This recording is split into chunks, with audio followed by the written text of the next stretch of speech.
Everything is working now. Oh, thank God that's done.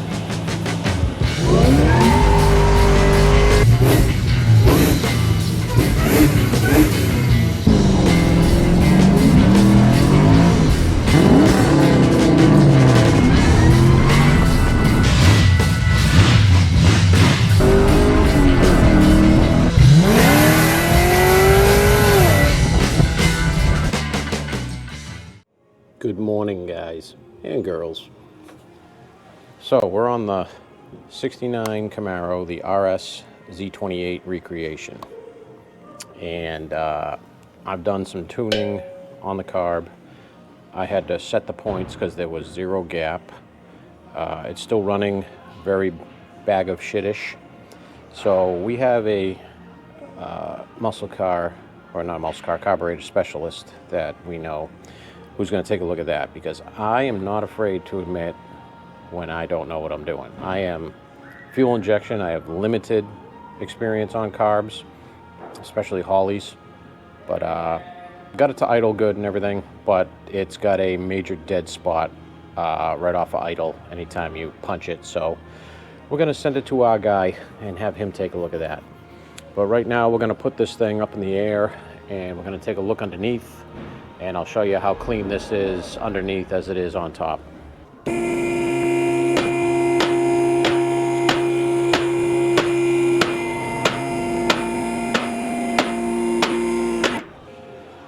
So out of all the cars that we have for this new batch of inventory, I gotta say this one is probably the cleanest. I would say even more clean than the 67 Chevelle, just because it's all correct or period correct-ish. So we're pretty clean. Couple small little drips, nothing we can do about those besides pull it apart and seal them. It's probably gonna be remain seal.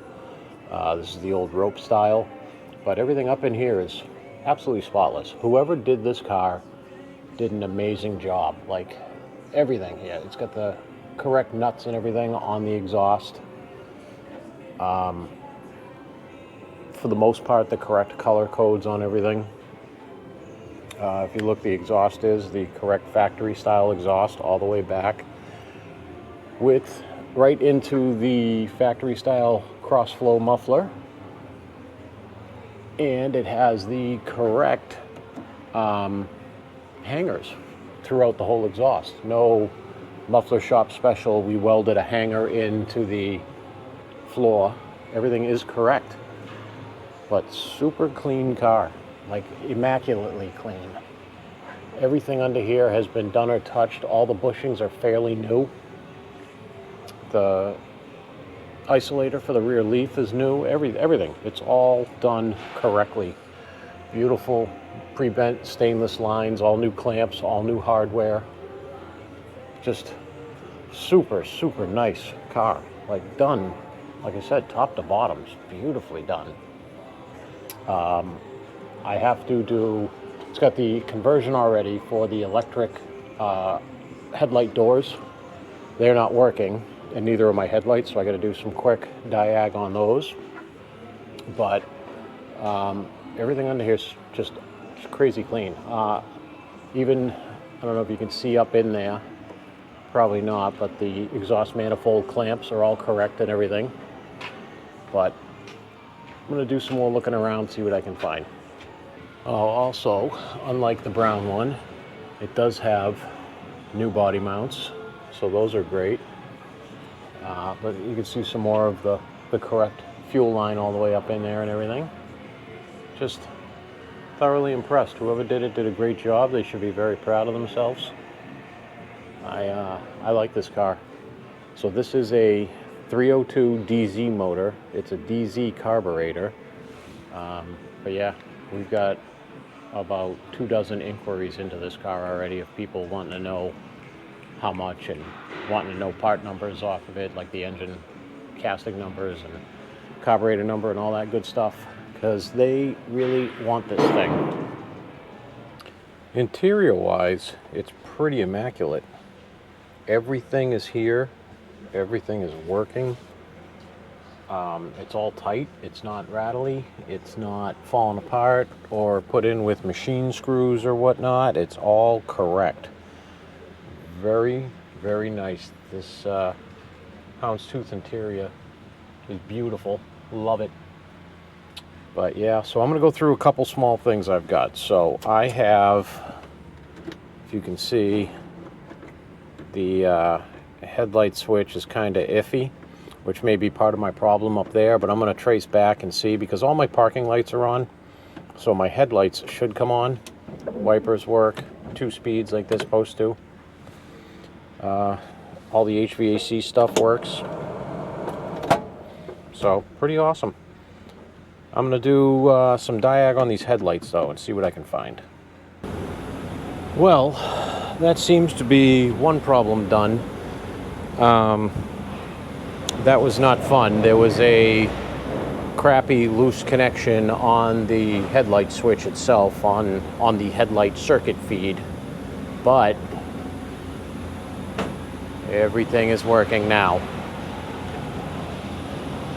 Oh, thank God that's done. All right, guys, it's been a long day. It's 3:30, and in between doing this, random shop cars. And yes, the 67 Chevelle is finally back in the shop. I'll get to that in a minute. But we'll see, I'll show you what I got done on this so far. Nothing out here besides some lighting stuff in the front. Not the headlights that you've already seen. I had an issue with a directional bulb too, bad contacts. We'll show you what we got in here. The steering wheel's off. There's a reason for that. I'll get to it in a second. But now, so my dummy lights are all working. I have the e-brake on, so that's on. There's my, I don't know if you can see that because it's kind of dim. There's my brights for high beams. There's one directional, and there's the other directional.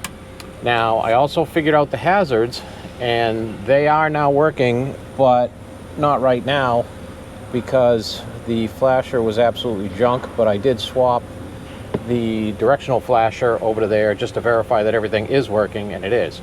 Then we moved to the horn.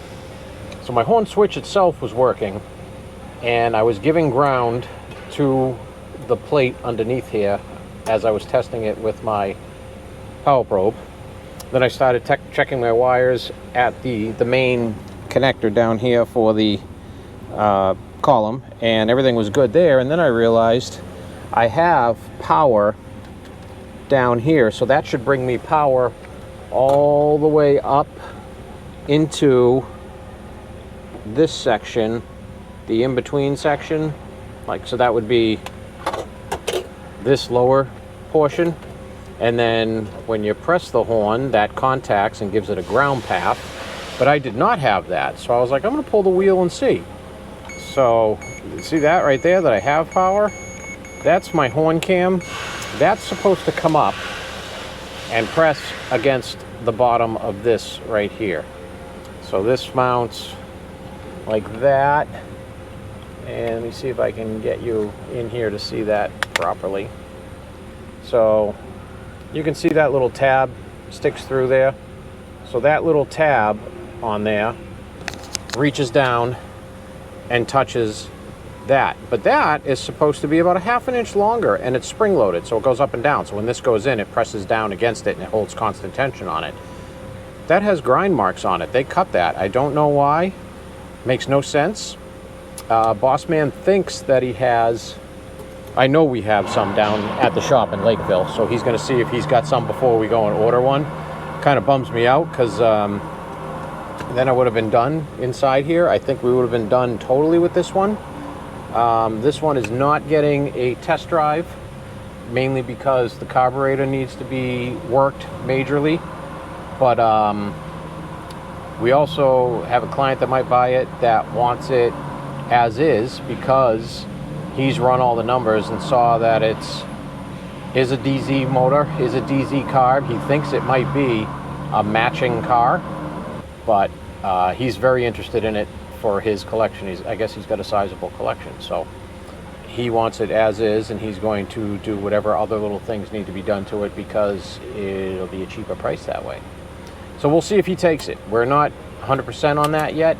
I don't know, but now I'll bring you over to the Chevelle. If I can get out of the Camaro. So the Chevelle got test driven without my knowledge. One of the other guys took it out to a car show and said it ran flawlessly, it drove great. This top here would not seal to the window, it was way out of whack, this bow basically. So I had to go into that. Now, I don't do convertible tops. I can build engines, I can put cars together from scratch, I could wire something from nothing, but convertible tops is something I never got into. So I had to look up all my adjustment points and figure out how to adjust this thing. So what was happening was this right here, this line, which it's kind of dark in here, but this was coming down like this instead of being straight across as it is now. You have an adjustment up here, which is just mainly your adjustment for your latch, and you can do the top side to side and whatnot. You have a set screw here that will set this up and down, but that will only do it if you adjust back here. There's two adjustments back here. This rod has a single nut and bolt on the bottom with a serrated slot, and when you adjust that up and down, it adjusts the tension on this, which goes all the way up to here, this rod. Probably should have brought my light with me. And that pulls this top this way to pull this up or let it down. Now, once you get that set to where you want to have it up, you use this set screw and you put a little bit of tension on it. But as it sits now, window closes mint. It's lined up still. Doesn't tweak the window at all. The windows in this car need to be adjusted, but that's a whole different story. This front one, the rear one, the top corner here comes over too far, and the back corner of this window, the front corner is mint. The back corner needs to be brought down because it comes up too high. But that's, neither here nor there. That's not my problem at the moment. At the moment, I'm fixing the Camaro, trying to see if we're in neutral here. Now we are. This battery was also dead because whoever parked it in storage. You can do that with these keys, which leaves it powered on, and somebody did that. So we'll see now if I got enough charge to start it. I do. Woo! So yeah, so this one will be getting driven soon, but you see that one works because that cam's not broken in there. So I am going to button up a few more things on the Camaro and then probably call it a day today.